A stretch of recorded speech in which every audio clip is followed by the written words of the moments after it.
Implementasi teori psikoanalisis dalam pembelajaran dikerjakan oleh kelompok 1. 1. Enocheka Yemedian. 2. Ahmad Subande. 3. Stefanus J. Endeu. 4. Agra S.Y. Amiel. 5.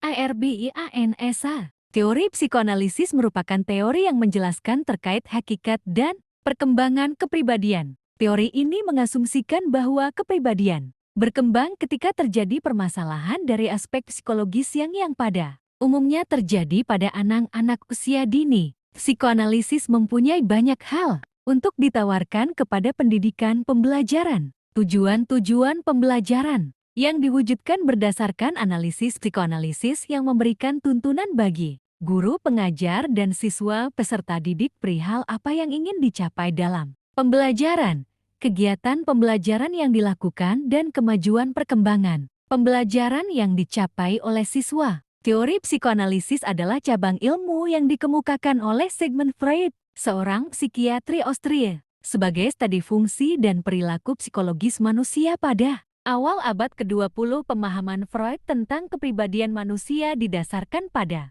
pengalaman-pengalaman dengan pasiennya, analisis tentang mimpinya, dan bacaan luas tentang beragam literatur ilmu pengetahuan dan kemanusiaan. Tujuan teori psikoanalisis adalah membentuk karakter kepribadian individu yang berkembang dan berfungsi. Dalam pembelajaran, teori psikoanalisis bertujuan untuk menjelaskan bagaimana kepribadian seseorang berkembang dan berfungsi melalui proses pembelajaran. Pembentukan karakter sesuatu hal yang sangat penting dalam pembelajaran karena adanya karakter terciptalah kepribadian yang baik dan berakhlak pada setiap individu. Pada intinya, teori psikoanalisis sangat berpengaruh dalam proses pembelajaran dalam membentuk karakter seseorang. Menurut para ahli perkembangan development adalah bertambahnya kemampuan skill dalam struktur dan fungsi tubuh yang lebih kompleks dalam pola yang teratur atau proses pertumbuhan ke arah yang lebih maju dari proses pematangan pendewasaan. Perkembang psikoanalisis menurut Sigmund Freud adalah teori psikoanalisis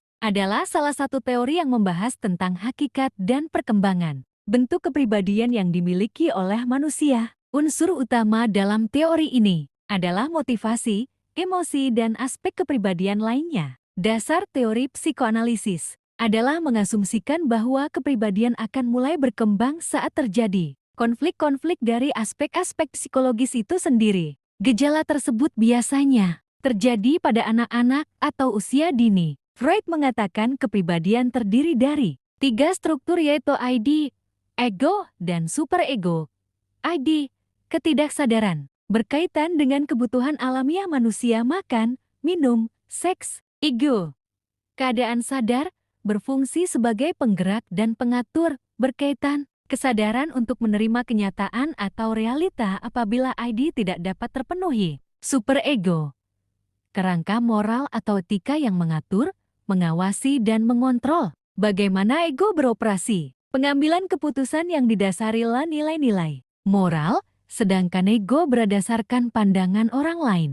Perkembangan psikoanalisis menurut Erikson adalah teori yang menekankan perkembangan emosional dipengaruhi beberapa faktor yaitu faktor biologis, pengalaman awal hidup, stimulus lingkungan, lingkungan sosial, pengalaman kognitif, interaksi sosial, dan pengalaman pendidikan. Erikson mengembangkan suatu teori yang menekankan 8 tahap perkembangan psikososial. Contoh perkembangan emosi yaitu pertama tahap P0-1 TH, kepercayaan vs ketidakpercayaan. Kedua, tahap kedua 1-3 TH, otonomi, rasa percaya diri vs rasa malu keraguan-raguan. Ketiga, tahap ketiga 3-6 TH, prakarsa, inisiatif, membuat keputusan sendiri vs rasa bersalah, merasa ragu-ragu dan tidak mampu. Keempat, tahap keempat 7-11 TH, kompetensi tekun, percaya diri akan kemampuannya vs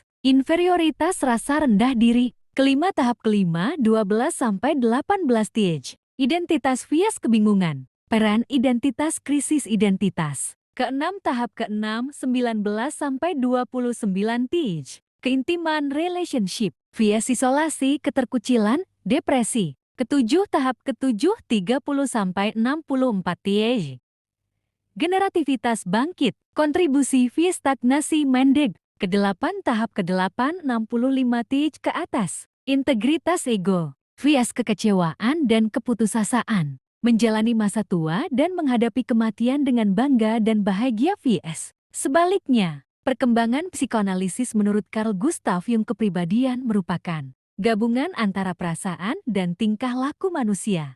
Prinsip dasar penerapan psikoanalisis. Psikoanalisis memiliki 3 metode penerapan yaitu: pertama, suatu metode penelitian dari pikiran. Kedua, suatu ilmu pengetahuan sistematis mengenai perilaku manusia. Ketiga, suatu metode perlakuan terhadap penyakit psikologis atau emosional. Prinsip-prinsip teori psikoanalisis. Pertama, prinsip kesenangan. Pada awalnya dipresentasikan sebagai prinsip ketidaksenangan, mengikuti kajian hipotesis yang mengatakan bahwa piranti mental pada dasarnya berusaha keras untuk mempertahankan kuantitas rangsangan serendah mungkin atau paling tidak menjaganya agar tetap konstan. 2.